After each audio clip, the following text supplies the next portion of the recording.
All right. Hi, everyone. Let me just start by saying is that it's very clear to us that this is a very different DPI conversation this year to what it was last year. I think many of you were here. Many of you were here as well. Last year was a there was mass mobilization on socialization of DPI that was required. There was a lot of discomfort in different quarters. Some was issues of trust, privacy, and the corporate sector, perhaps in the private sector, or at least parts of the private sector, took a while to get their head around, okay, what do we do with this, right? And I'm not saying that story is completely done, but I think that buy-in has happened in a big way.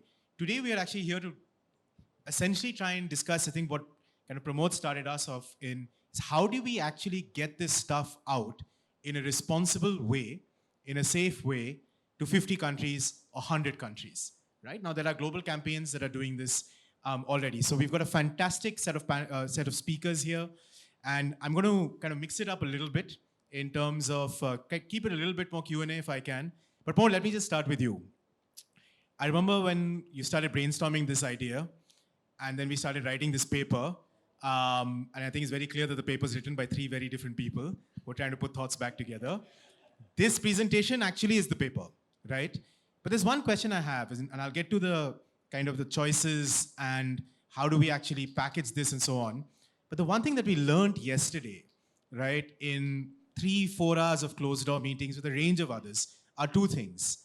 One is we're thinking of this as a frictionless process, or actually a low friction process, right? We're thinking of this something that you can essentially kind of download, subscribe, right? And hence it's essentially an OpEx model.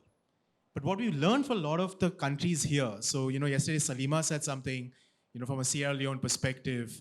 I remember Rosemary said something. This that countries actually want capacity, they want capability, and they want jobs. So I guess it's a slightly unfair question to you because there's a political aspect to this as well and a human resource aspect. How do we solve for that? Because that's not what we're solving for in this paper. But that's a real problem. So if we're saying is that, listen, there are 20 countries, whether you're in Latin America, Caribbean, Pacific, less than population of say 10, 20, 30 million, you should basically adopt this because you can get it fast. But they're saying, yeah, we can get it. But we want to build in-house actually. We want jobs. So when we have to go back to our ministries and we have to go back to our people, we're saying we need to generate jobs. So I don't know if we have an answer, but... Okay, is it on? Yeah. Is it on? Okay. I think it's a wrong view. I mean, it's extremely silly to start building everything from scratch. The job, 2 things. One, focus on this. DPI is not solutions. DPI is about only underlying building blocks or individual components, the whole thing, right? Somebody has to build solution. When you build a DPI in the country, 1,000 new solution possibilities emerge. Who is going to build the solutions? Local capacity. So shift from supply side, job creation, to a demand side. That's a real argument we are making, okay? On the innovation side, invest, bring more startups, more solution providers, more like the speaker we have on UPI, right? People are building all that thing. That is like a, it's all jobs in one sense, whether technology, partial technology, whether it's marketing, product building, all that comes of shifted to from supply side to demand side. DPI is perfect example that will actually drive it because DPI doesn't solve, it gives you the ability to solve. So DPI is only the underlying ingredients. It is not the final recipe. Somebody has to actually build, serve. So it's important that you build solutions. You shift all the jobs from supply side to demand side. You will create 1,000 more opportunities when you actually lay. It's no different from bringing internet to the country or mobile. 1,000 more opportunity bloom. And that's where you focus. Not silly developers who wanting to code it again and again and again. I wouldn't have wanted. No, good. I just needed to get that out of the way. And I think to a certain extent you have, but perhaps there are different views on this in itself. So, if I can just take the DAS model, Pramod, it's a fairly new theory. It's not that it's not been done in different ways before. It's a fairly new theory. If I could just ask you, you've given us the logic of why this is important, the thesis, right? There are many examples even in our neighborhood where frankly, maar torke, we can't get something done in last 15 to 18 months, right? Pardon my Hindi. But this is a potentially attractive solution for adopting countries, for governments that frankly don't want to go through this RFP route, high capacity route, etc. What needs to be done now to actually operationalize this? Yeah, so the three myths or maybe a misunderstanding that's lingering in people's mind. One, it has to be OPEX. It doesn't have to be OPEX. You can continue to remain in CAPEX model. Okay, so if your procurement says, no, I'll upfront buy the licenses for the, what do you call it? Usage. I'm going to upfront buy for the next 5 years. Procure the software, cloud, and get ready. It is no different from what you do today. So it doesn't have to be OPEX. It gives you the option. Like Nandan said, optionality. It gives you the option to shift if you want to shift to OPEX. Second point, this may not be amenable to all DPIs. I think that came up again. It may be some highly sensitive, like foundational identity having biometric data. Would this really work? Or complex multi-integrated environment like payment. Would this really work? But you know what? MasterCard and Visa has shown it works on the cloud. I mean, it's the cloud. It's a payment network. Payment networks always existed. It's not that you own and operate a computer. You know, you connect to somebody's network and make payments. So it's not that it's not been done before, okay? So I think it is a real question is that it gives you options. It gives you more choices when it is amenable. And we believe 80% of the DPIs would fit in quite easily. And you still get to do procurement. You have to do the procurement of selection of who is your ISP or independent software vendor who would actually provide you in a box. It's about in a box. It's about creating that, removing the unnecessary friction the development IT guys go through upfront and procurement guys go through. Just reduce that friction, but it's still in a box. You still have to procure though. Okay, there's no change. No, I'm just to stay with the box in a sense. I just like to bring in Rohini and then Shalini.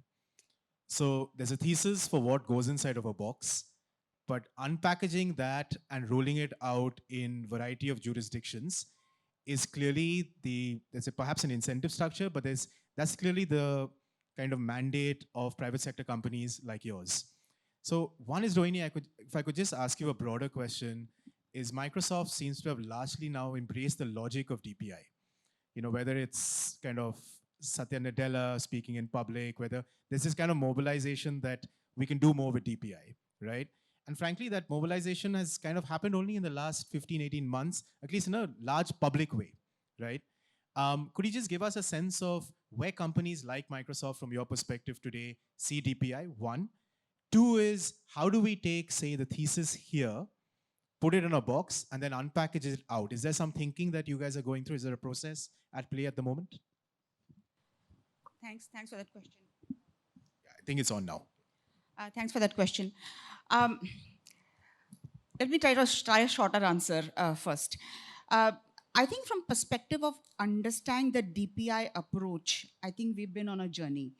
And even though in India, it's obviously has been going on for quite some time, and as an organization, we are in the Indian market, working across every sector. You know, we are benefiting in some ways from the digital acceleration happening in the country, whether it's the fintech world or healthcare world, etc. Right? So that's ongoing. But I think from perspective of understanding the approach to DPI in terms of what is in a box versus what a software vendor builds, I think that's where the little bit of a nuance lies. I think working with you know, Pramod and others in the ecosystem, there is a two ways to it. I think one is that there is a foundational set of DPIs which you're absolutely right, one should not be reinventing again and again, right? And I think that's where different countries have to look at these DPIs and perhaps have in a box a software kind of model. But the distinction that that is important to realize is that as soon as you go to any of the verticals or sector specific DPIs, then the question becomes is, what is the balance between having a product approach versus a service approach? And there was an earlier panel which was talking about you need to have the DPI, and I'll just call solution that is customized to the local context. That's where it becomes difficult as to say where is the DPI and where is the solution, right? And our ability to understand that nuance, I think, is evolving. I think there is better understanding, and I'm not giving a Microsoft perspective right now. I'm saying that I think as an ecosystem, our understanding of the foundational DPIs in terms of identity, payments, etc., and the protocols, it's evolving. But if you kind of, and we are talking to many countries globally, I think the ability to understand that beyond that, when you go to a domain, then what is a DPI and what is a solution? And what can be standardized to kind of have in a box approach? Because I mean, at the end of the day, as a software company, it is a hyperscale word. So if you are able to do in a box, then you are able to go global, and the whole economics of scale takes in.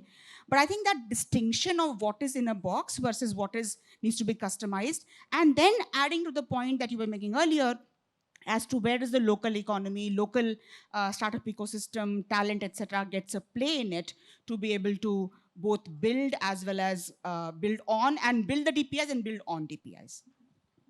No, and I'll come back to one or two points about just trying to unbundle that a little bit more, especially on the kind of governance piece of how do you put that in a box and then take it out of a box, perhaps. But Shalin, if I could bring you on, it seems to me is that, in the last 12 months, a lot of the conversation on DPI in the private sector was about, I think, what Pramod talked about, which is you have the railroads and then you have the value proposition on top. And the private sector has done amazing things in India with that, in other jurisdictions, in Singapore, and you take that out. But now it seems like there's a new market that is slowly kind of mobilizing, and actually maybe quite fast, actually. There are clearly new alliances that are being kind of built between system integrators, access providers, hyperscalers, thinkers, right, in actual deployment. So, as representing one of the largest kind of access providers or cloud kind of companies in the world, can you just give us a sense about what's your thinking on sort of DPI deployment and also some reflections on Pramod's thesis? Sure. You're able to hear me? Yeah. So I think, and I will cover the deployment part definitely, because India is a 1 trillion digital economy, and it's going to be that for a reason, because we were able to show scale in some of the most important platforms, whether it's identity, payments, and we're going to do it in healthcare, education. So it has happened because we were able to show scale in a faster manner. Now, I'll take examples of some great deployments that we have done in the last few years. The first is the CoWIN platform. The CoWIN platform, a vaccination platform, which happened in like months, and we were able to scale to 2.2 billion doses because it was available on a cloud in a faster manner, and it could be built as a stack, which is easily repeatable, reusable, and also, it can be taken to multiple countries. Another example is DigiLocker. DigiLocker today reaches out to 189 million citizens in India. And that happens because there is a simple infrastructure available on a cloud, and a stack which is storing your documents, your certificates, your Aadhaar document itself, and your driving licenses. So that has happened, and that has been proven for a scale. Another example is a more vertical solution like a portion tracker, which is actually giving nutrition and monitoring nutrition for the children across villages, and around 1.4 million Anganwadi workers are working, and you can get data from them just on a mobile app. So if you see these examples, what is common in these examples? What is common in these examples is a stack which is on cloud, which is, great databases, great APIs available, and there is open source. The OpenStack is it is on OpenStack. It is using pretty much the open technologies which would be needed. And they are deployable and their scale has been proven in India. Now, the idea is how do we take it to multiple countries, and how do we make it ensure that the rebuild doesn't happen, the build doesn't happen again and again, and multiple countries can do it. So the right way to do is that, and what we talked about, put it in a box. And we did an example. In fact, we worked to get on education space, and Sunbird RC is, we made it as a one-click deployment.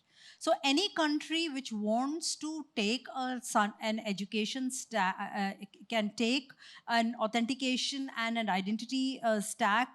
They can take the Sunbird RC, and it's available as a one-click deployment. Now, what happens is that they will be, say, a country in Africa or a country in South America wants to do it. There will be policies related to it. There will be procurement related to it. But the heavy lifting has been done. The economies of scale can be achieved much faster because heavy lifting is done. The infrastructure is available. It's available as APIs. The country can download that one-click deployment and use it with their system integrator, with their partner, and hence create the jobs which they are wanting to do it. But the main burden and the onus of putting it all together as a single technology stack, that part is done. And this can be done by local partners. Innovation can also come in because you can bring in creativity, and there might be citizens, say in Brazil, they might have something very specific to their election system, for example. So those innovations can always be brought in, but the heavy lifting of a simple identity management or an authentication management or a stack to do a data repository, that part is there. So we should export what is, or we should package what should not be repeated.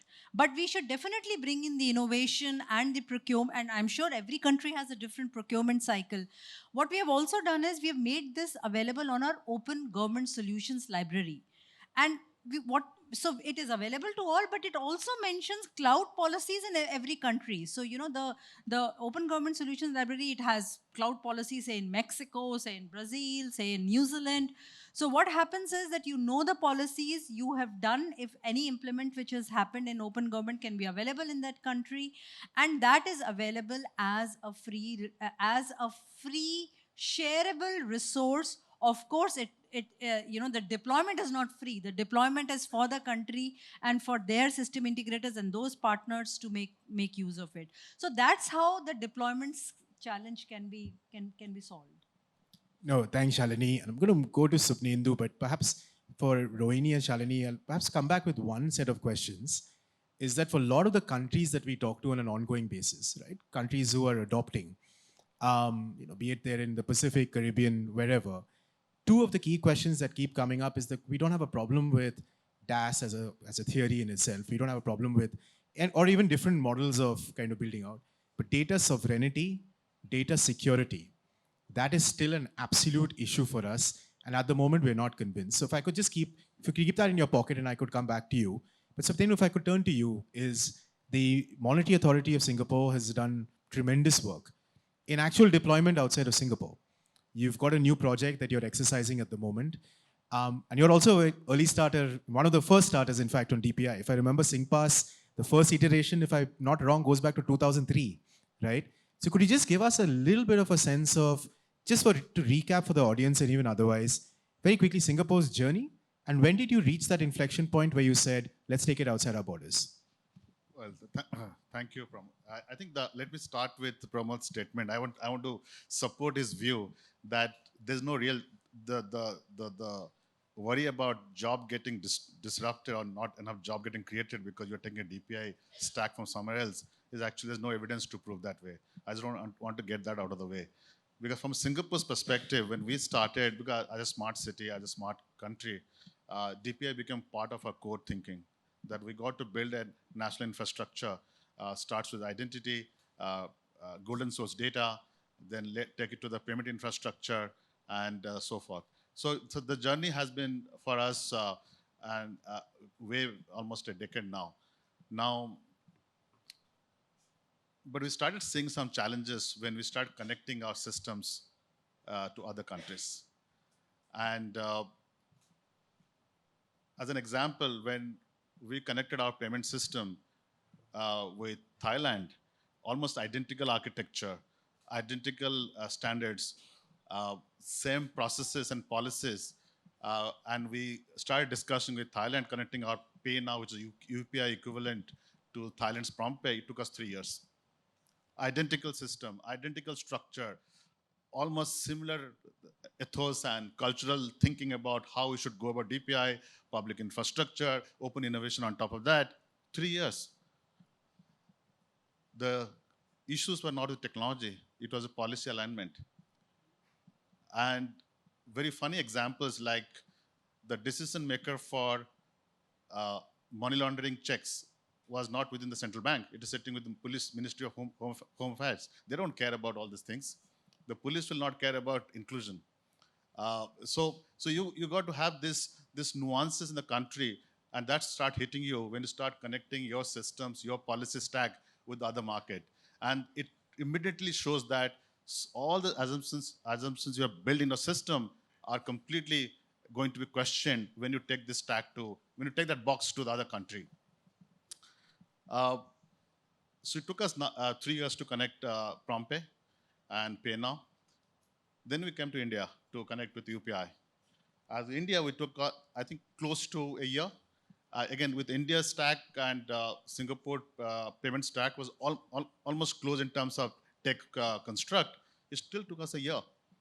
And we have to deal with new kind of issues, consumer protections issues, dispute resolution challenges, policies around cybersecurity, insurance coverage. I was sharing with you how painful was that towards the last moment of our deployment. Somebody told us you got to have an insurance coverage of double-digit $1 million for any data breaches. So you get into those issues. And now we have implemented with Malaysia our own DPI infrastructure. It took us less than 6 months. So you can see that from 3 years, 12 months, and we are now down to 6 months. From a cost structure, it was double-digit $1 million with Thailand. We are down to, with India, we did it less than $10 million. And with Malaysia, it will be around $4 or $5 million. Now for a next country, it will be a couple of $1 million. You can see the cost structure coming out dramatically down. So evidence are showing that if you collaborate, if you share best practices, if you share all the common construct, the way you deploy in cloud, policies, you get to see a common downstream cost going down, efficiency getting up, far better structures. But I want to just remind my friend Pramod that when it comes to DPI, it's a very strong sovereign choice. It is a national infrastructure. And it's very hard for a country to think that I'm going to take a box from some other country and put it in my national infrastructure. Because something goes down, I think many people will be worrying about their own jobs and many things in life. So they have to really make a very strong choice that if I'm taking a box from outside, what are the components I'm taking which will not affect my own sovereign challenges, the risk I take. And it's very hard for politicians and bureaucrats to make that choice, despite lovely presentation by Pramod that this is how it should be, it is so easy, take it out, and all the panelists who spoke about it. So there is this issue around national sovereign concerns because DPI is systemically important and policymakers must make a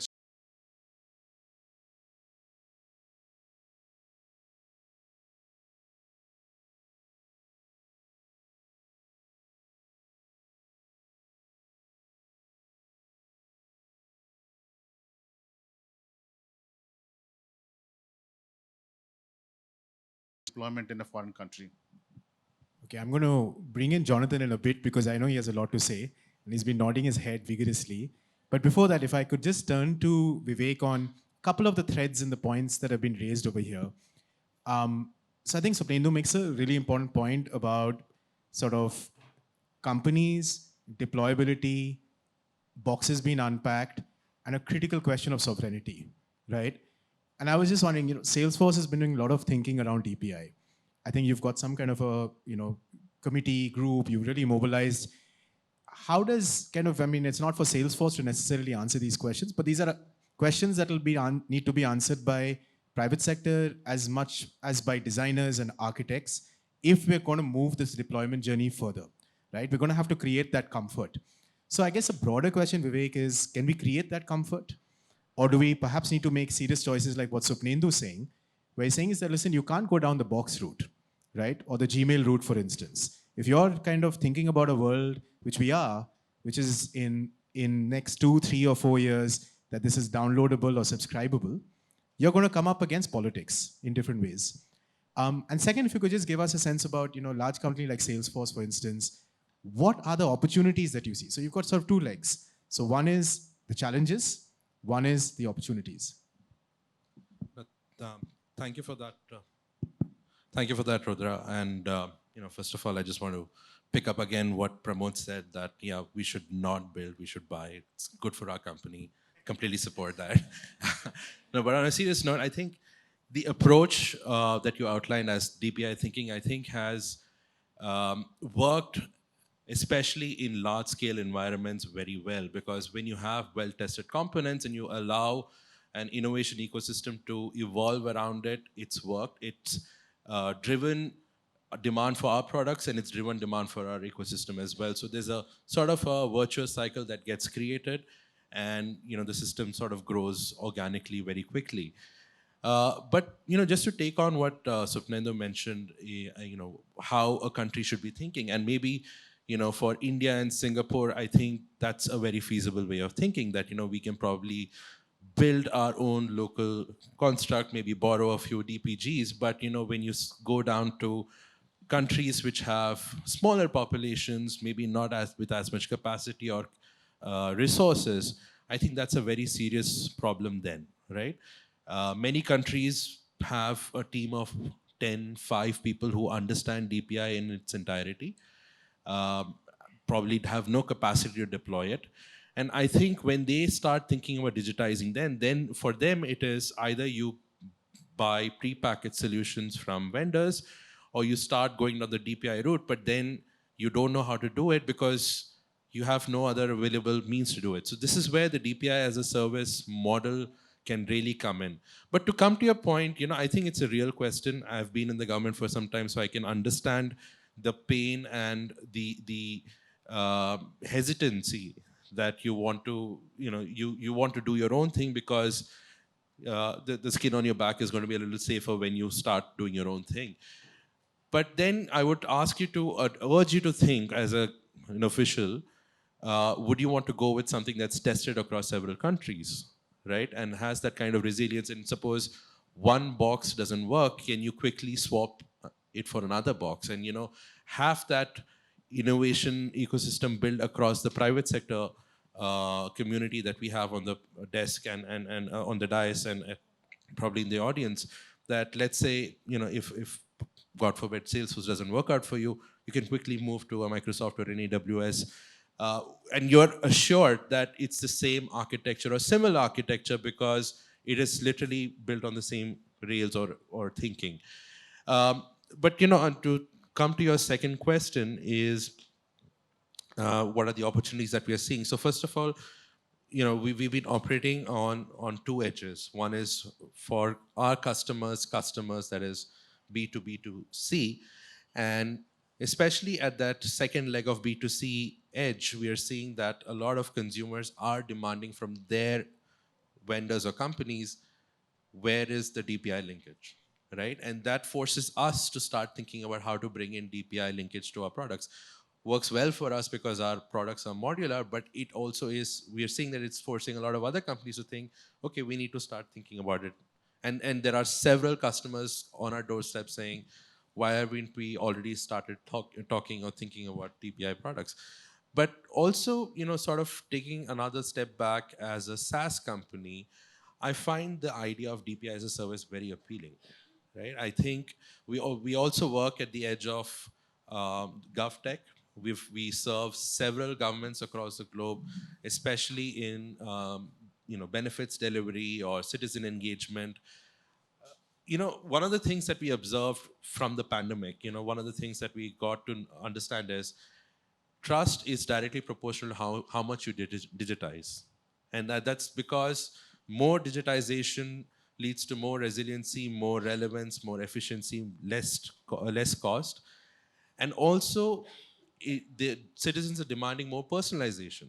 Citizens saying, hey, you know everything about me from birth to death or education or what. Why can't you give me services or benefits that are tailored to me? My company does it. My company of 100 people, 1,000 people can do it. Why can't the government, that's a huge hulking organization, do it when it has so much data on me? And you cannot do it unless you have a DPI or a DPI as a service or a technology stack that can deliver that service in a personalized way. And I think that's where the world is headed. And if governments are not thinking about it already, I think they are in a bit of a trouble. No, thanks, Vivek. And I'm going to come back to the question of portability and optionality as a strategy because that's kind of built in, I think, to the thesis. But Jonathan, just to take it to you, is the World Bank, ID for D, and you yourself, you've been functionally involved in adoption for a very long time. In largely parts of the world that we're also kind of trying to detail at the moment. Give us a sense of, A, what do you think of this DAS as an approach? And give a sense of what are the kind of challenges to deployment. I mean, World Bank supports the 50 in 5. The UN has a pretty ambitious figure of 100 by 2030, which the Secretary General, I think, highlighted at the High Impact Initiative in September, right? How do we do this and what would be the kind of best practice way of going ahead? Thank you very much. So the World Bank is, as you said, we're one of the largest assistance providers, both technical and financial, for developing countries on DPI. When it comes to digital ID, we're working in about 55 countries. On digital payments, we've supported more than 120 countries. When it comes to data sharing, I think we're around 45 countries now. But on top of that operational experience, we study best practices. India, definitely Singapore. And I think there's a few important things I would add to this debate. And Sopnendu, I was nodding violently because, I mean, you're at the coalface, you've done it. I've been a resident of Singapore, so I've benefited from your great work. But when we look, for example, at SingPass, as you said, started in 2003. If you look at Thailand's national ID, also started in 2003. You look at Aadhaar, all some of the best DPI that we hold up as good practice examples. These have all been developed organically over time, gradually, right? They reflect the local political, legal, social, economic context, and they evolve over time along with the capabilities of the country. So we know that this is a proven model, right? But it's true to say that this model, as what Vivek was saying, may not be able to work in countries where we have 140,000 people, where there's fragility, there's conflict, etc. And so it's very valuable to start looking at alternatives. And so this DIS model, I think we do have to think of a better name though. DIS, it doesn't roll off the tongue as well. I think it's worth exploring. And as the World Bank now, as all of you will know, we have a new president, Mr. Ajay Banga. We are now developing a new playbook, which includes what we call global challenge programs, which is trying to find ways to get proven solutions to scale much more quickly. So this is perfectly aligned with that. And so we're going to be exploring that.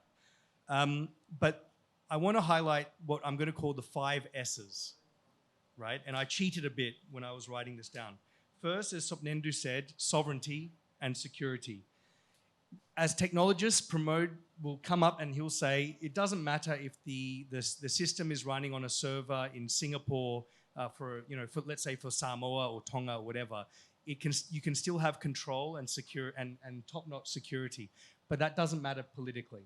As you were talking about policy earlier, Sopnendu, the reality of today's geopolitics, right, is that countries now want even more sovereignty over their technology and especially over their data. And when it comes to security, countries are not willing to make any compromises, either real or perceived, that may carry political risks for them, right? That's the first S. The second S is SMEs and SOEs.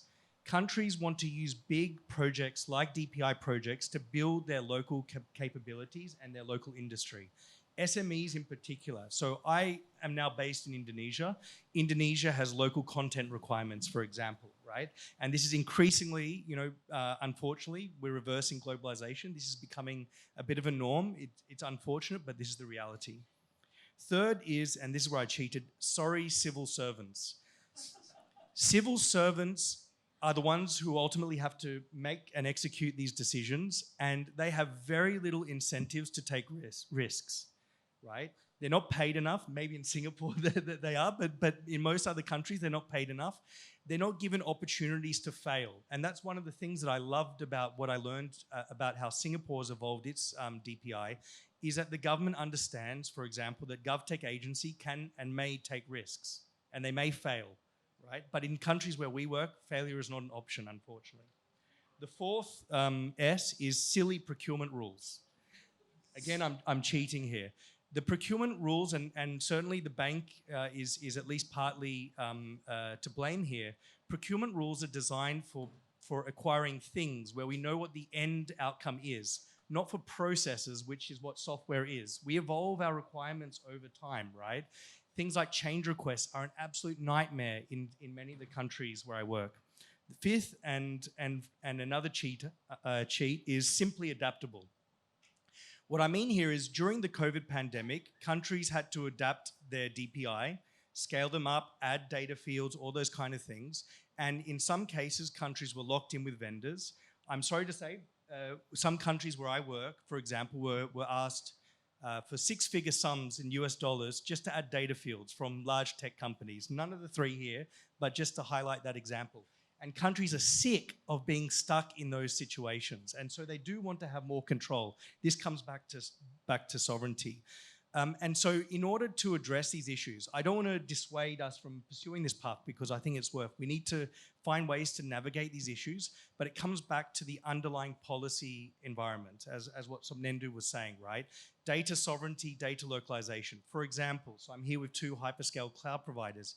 I would guess that less than half of developing countries have data classification frameworks. In Indonesia, for example, they don't, not yet, but they're working on it, separating different types of data, what can be on a hyperscale cloud provider, offshore, onshore, what needs to be on a government, private cloud, etc. We need to address these underlying constraints, and then these crazy ideas that Pramod keeps coming up with will work. Thank you. Rudra, can I just have 1 second? Just No, please, go ahead. 1 second. I think there are 2 points missing in his slide, which if you add it, his life will be easy. He will solve the problem. The elephant in the room is liability shift.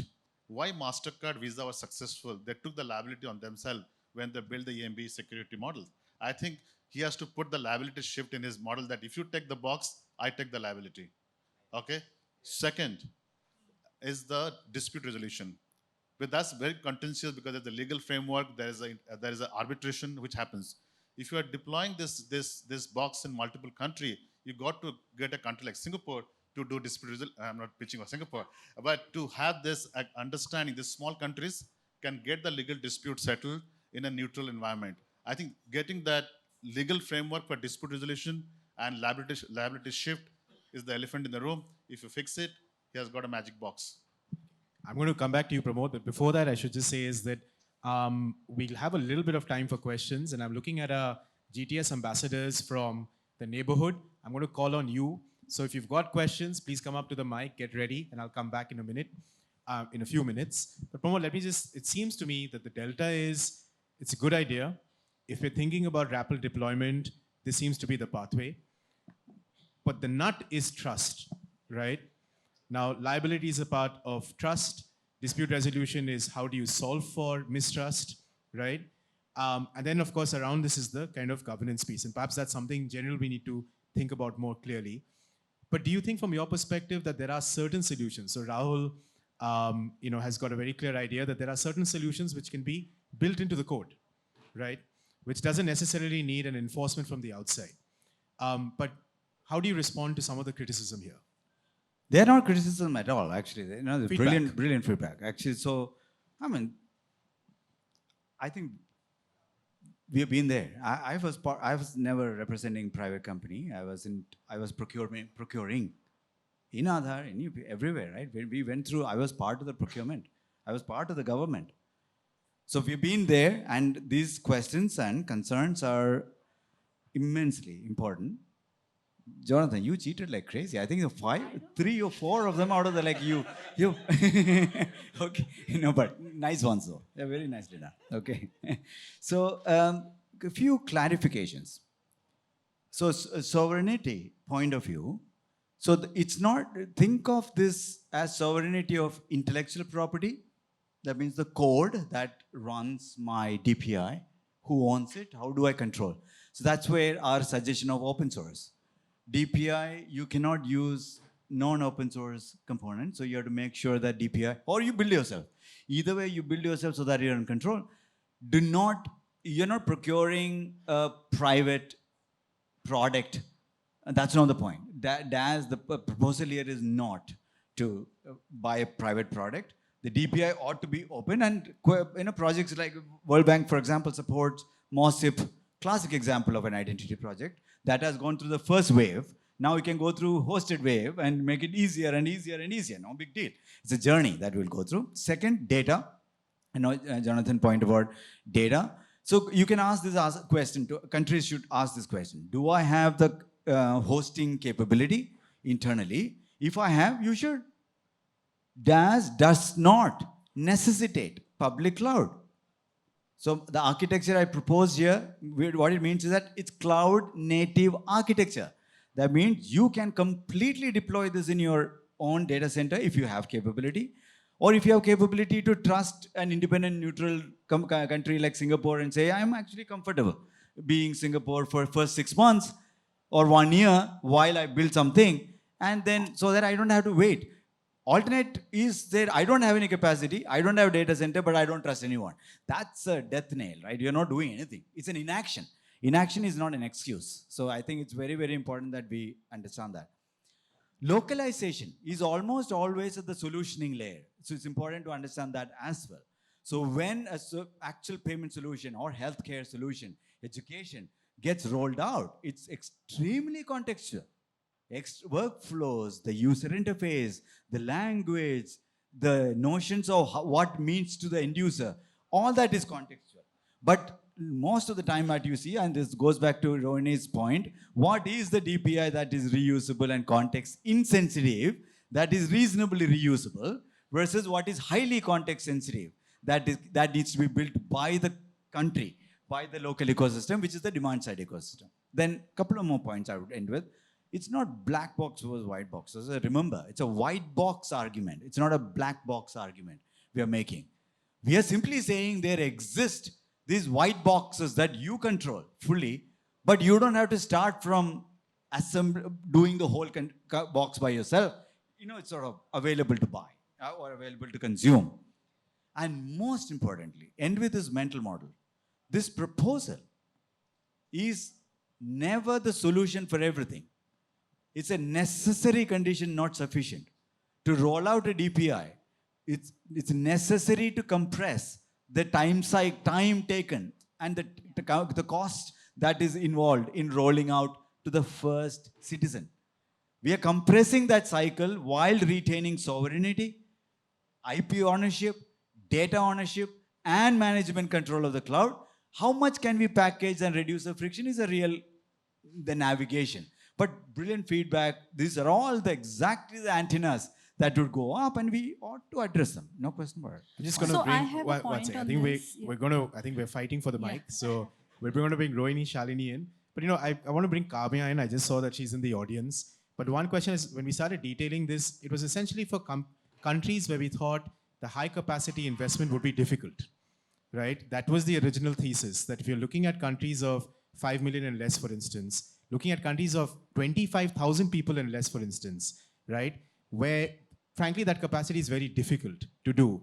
This becomes very attractive. India takes open source and hosts it on a cloud for our own DPI. So I'm I'm it's going to... nothing to do with the size. We reuse shamelessly. So on that point, I'm just going to bring in Kamya because I get the sovereignty argument, but perhaps we're also looking at a different set of adopting countries. There are certain countries. I'm going to bring you in a second, Center for Kamya. DPI, But yeah. Rohini and then Shalini, if I could just bring you to this question of sovereignty, security, and comfort. Your thoughts? Yeah, see, I think sovereignty is a very, very important point. I think the question that you have to ask yourself is how? What do you mean by it? Right? And I think the idea of sovereignty is about control. The question is that when you're looking at control, and by the way, the technology industry is moving forward quite rapidly to provide that control and that sovereignty in the cloud. using things like landing zones, using things like confidential computing, etc., managed keys, etc. I think there are other issues one needs to think about in terms of resiliency, in terms of innovation. So I'll give a couple of examples. In India, we talked in the earlier sessions about Bhashini, about some of the language models that have happened. Now, these language models are running on the cloud, which allows the private ecosystem, the startup ecosystem, to then leverage them to innovate and create inclusion.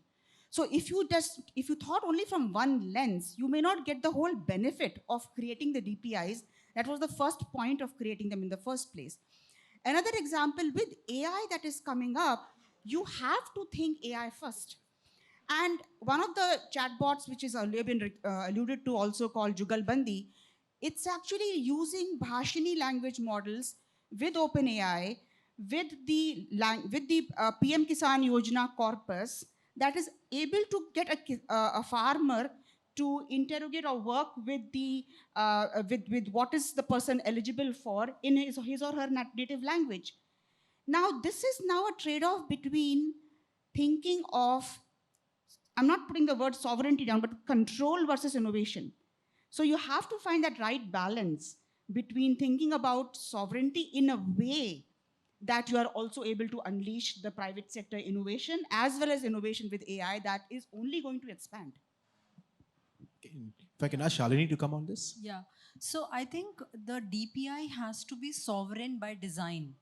So sovereignty has to be built into the design principle. And I'll go back to what Kiran Majumdar Shaw said in the previous session, where technology will provide the indemnity, which means the technology itself has the answers for providing the sovereign by design solutions.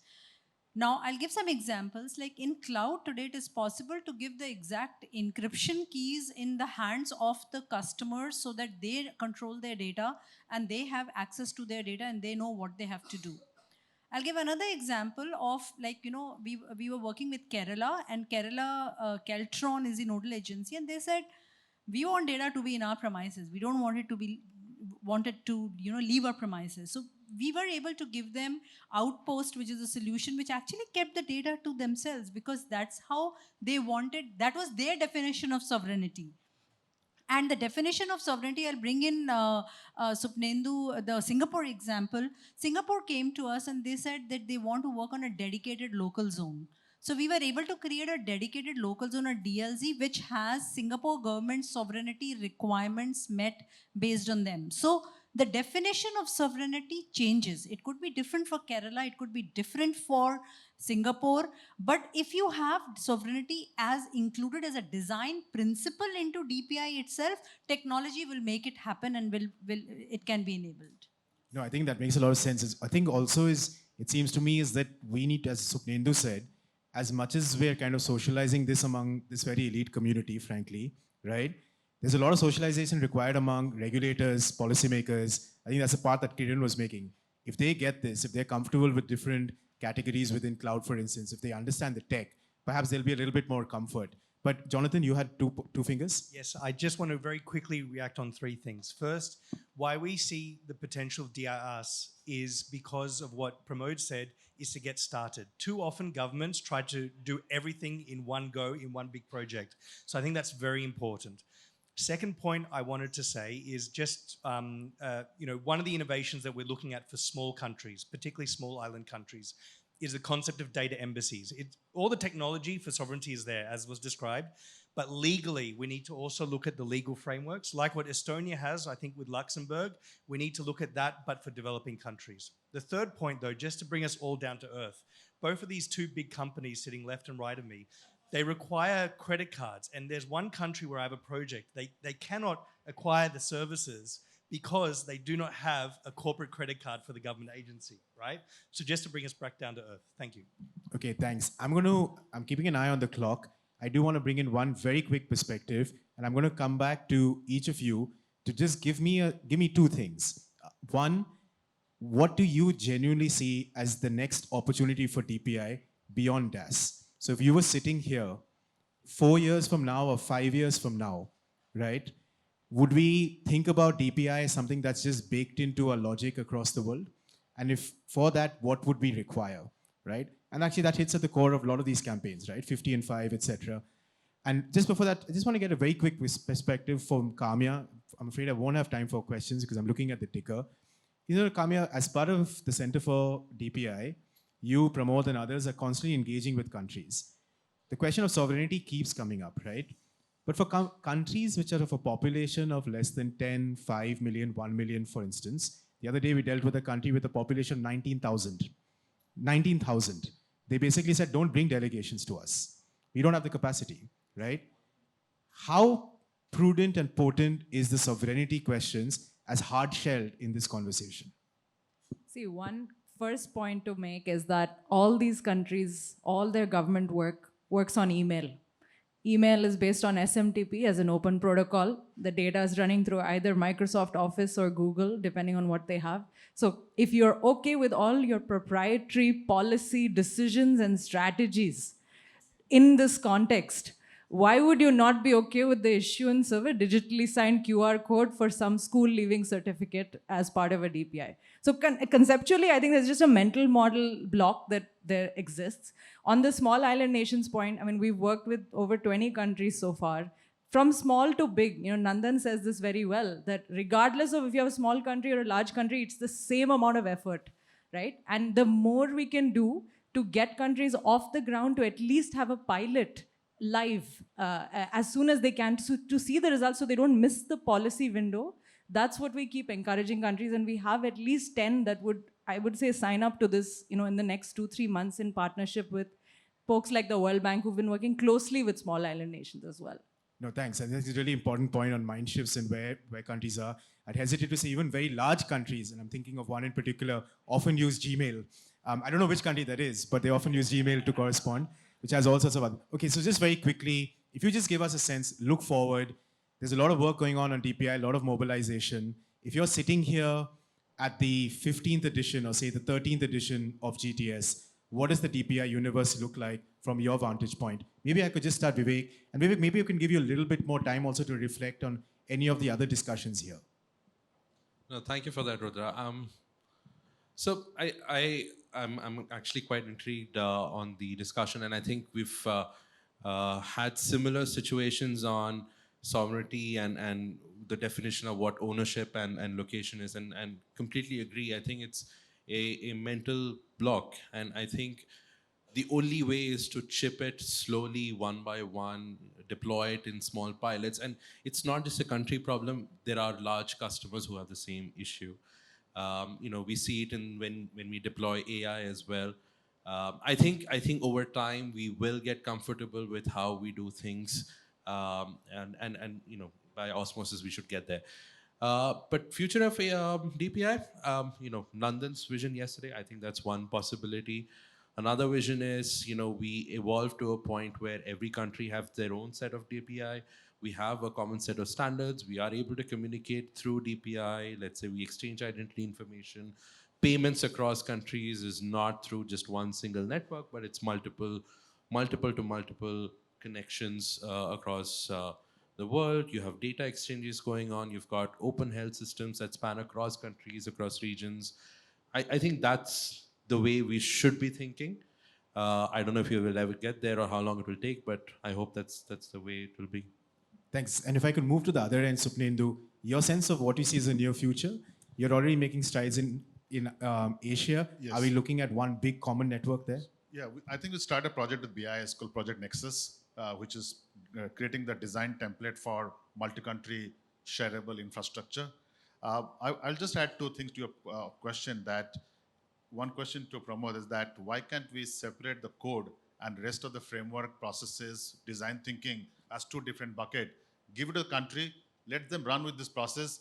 We can bring the code later on, so that you are not creating a conflict of code versus framework. That's one thing, so that there can be a head start to that. And the second part, I think we got to start educating the decision maker. I can tell you, the decision maker will never see the code, never understand the code, and they'll make choices without understanding anything about technology. And that's the reality of life. So what they need is a set of processes, framework, on the risk management side. If you get it right, I think we should have a way forward. Thanks. Rohini, just give us a sense of your vision. I think I think I'm trying to look a little bit forward. Some of the things that are starting in India in terms of open protocols like Beacon, etc. I feel very, um, very inspired by them, and I feel that while some of them are new, the areas like Honest in terms of education, skilling, job opportunities, I feel that, or that's I guess my hope, that those will be really adopted and address the huge skilling issue that is going to be addressed by every single part of the world. No, thanks. And Shalini? Yeah, so I think DPI is actually waiting for a similar Gen AI moment, right? Everybody was talking about AI adoption. Should I do? Should I not do? And then suddenly everything changed. The demand itself killed, and then we have shortages of skill, of GPUs and everything, right? I think the first 5 countries are going to be the most important. Mutually exclusive, diverse countries who will implement the DPI, and then the demand is going to be so high that you will not be able to meet it.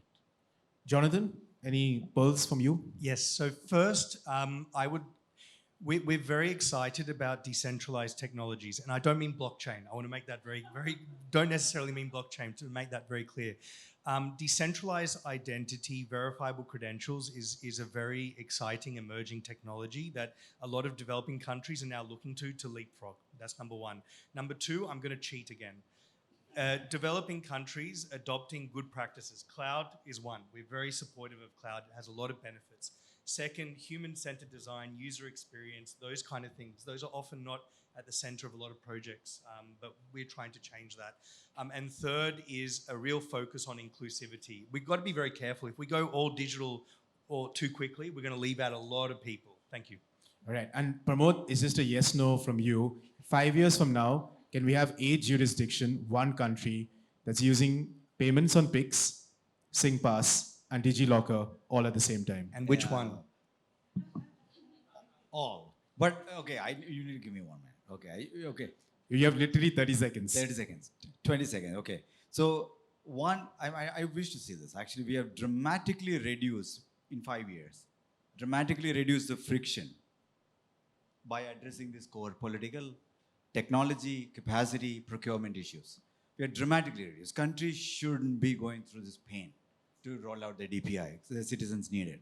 Second, 50 countries have rolled out DPIs that have benefited their citizens and local business. We have to see this real value of DPI, because otherwise, why bother supply? The third, at least 5 large countries have created DPI digital corridor that allows movement of money, goods, products, and people, which includes credentialing, money, all that thing. Absolutely. Through using DPI corridor, can we create a DPI digital cross-boundary corridor without one-on-one discussions? That would be lovely. By the nexus will come, the 5 countries will come together. But I think it's been a fabulous discussion, clearly a very different discussion to last year. My own sense is it'll be a very different discussion 6 months from now, not even 5 years from now. And there'll be different challenges and opportunities, but it's groups like this, networks like this, that I'd like to say come together at the GTS and other forums that are able to perhaps think through and solve for. So with that, Shruti, I know we're well out of time, but thank you so very much.